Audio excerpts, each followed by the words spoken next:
Hello बच्चों, आप सबका स्वागत है Ravindra maths teacher YouTube channel पर। तो आज मैं इस वीडियो में आपको क्लास 10 फिजिक्स इलेक्ट्रिसिटी के सारे फॉर्मूलाज का रिवाइज कराऊंगा और साथ के साथ हर एक फॉर्मूले की क्या ऐसा यूनिट है वो भी बताऊंगा और सब बेसिक पॉइंट्स आपके साथ शेयर करूंगा जो आपके न्यूमेरिकल में काफ़ी यूजफुल होंगे। तो स्टार्ट करते हैं वीडियो।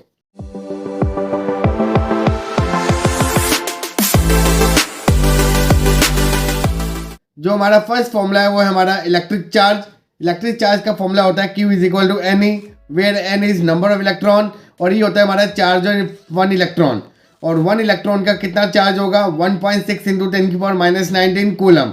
और what is the SI unit of electric charge is coulomb. जो हमारा सेकंड फॉर्मूला है वो है हमारा इलेक्ट्रिक करंट। अब इलेक्ट्रिक करंट क्या होता है, the rate of flow of electric charge I is equal to Q by T, where Q is charge, T stand for time और I सिंबल किसका होगा, electric current. The SI unit of electric current is ampere.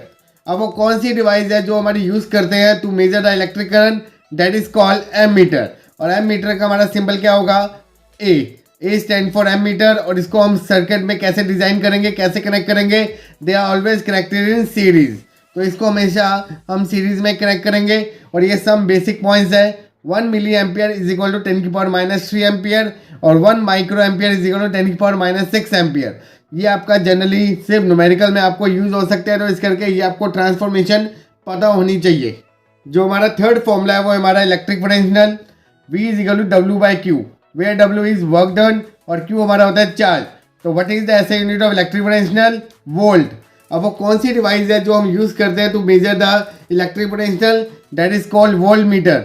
और voltmeter को हमेशा हम connect करते हैं circuit में ऑलवेज पैरेलल में, तो ये चीज़ हमेशा याद रखें। देन हमारा नेक्स्ट फॉर्मूला है ओम्स लॉ। ओम्स लॉ क्या होता है, V is equal to I R. V stand for electric potential, potential difference भी कह सकते हैं। I हमारा होता है इलेक्ट्रिक करंट और R होता है हमारा constant, that is called resistance. और रेजिस्टेंस की ऐसे यूनिट क्या होगी, ओम। और what is Ohm's law, current through a resistor is inversely proportional to it resistance. अब रेजिस्टेंस का अगर कंसेप्ट आगे देखें तो वो किसके ऊपर अफेक्ट करेगा, that is equal to R is equal to rho L by, where L is length of the conductor, A stand for area of cross section और रो हमारी क्या होती है, रेजिस्टिविटी, दैट इज कांस्टेंट। और SI unit of resistivity is ohm metre. तो ये formula आप जरूर लर्न करें, बिकॉज यहाँ पर आपको रेजिस्टेंस पूछा जा सकता है जब आपको लेंथ गिवन हो और area of cross section given हो। रेजिस्टिविटी हर एक सब्सटेंस की डिफरेंट होती है, तो इस करके ये आपको गिवन होगी। देन उसके बाद आपका इंपॉर्टेंट फॉर्मूला है पैरेलल और सीरीज कम्बिनेशन।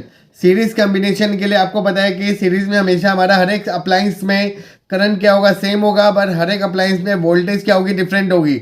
और जो टोटल रेजिस्टेंस होगा वो किसके बराबर होगा, the sum of individual resistance. तो ये कंसेप्ट जरूर लर्न रखें। और नेक्स्ट हमारा पैरेलल कम्बिनेशन।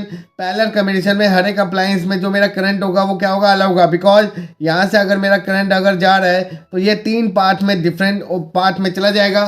तो जिस करके पैरेलल में हर एक अप्लायंस में करंट डिफरेंट होगा बट वोल्टेज सेम होगी। और इसका फॉर्मूला क्या होगा, the 1 by R equivalent is equal to 1 by R1 plus 1 by R2 plus 1 by R3, reciprocal के सम के बराबर होगा।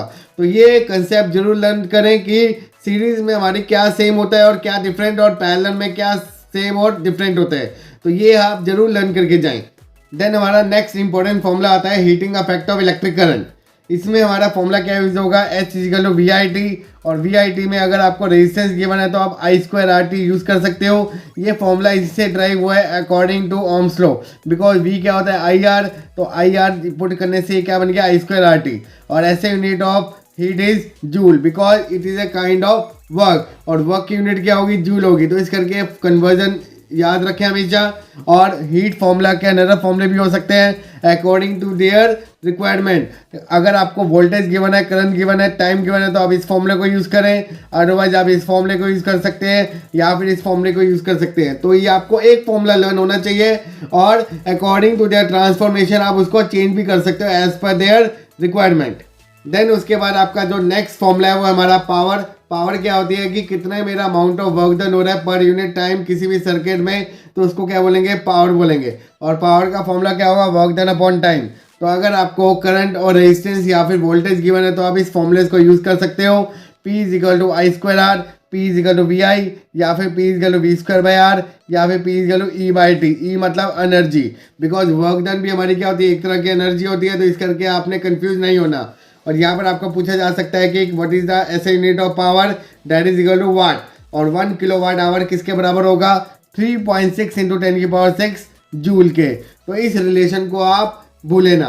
तो इन बेसिक फॉर्मूलाज को आप लर्न जरूर करके जाएं, जिससे आपके सारे न्यूमेरिकल क्या हो जाएंगे, परफेक्ट हो जाएंगे। तो ये थे आपके सम बेसिक फॉर्मूला जो आपके यूज होंगे इस चैप्टर में। तो इस फॉर्मूलों को आप लर्न करके जरूर जाएं, और अपने पेपर में अगर आपको न्यूमेरिकल आता है तो उसको पूरा करके आए। Best of luck.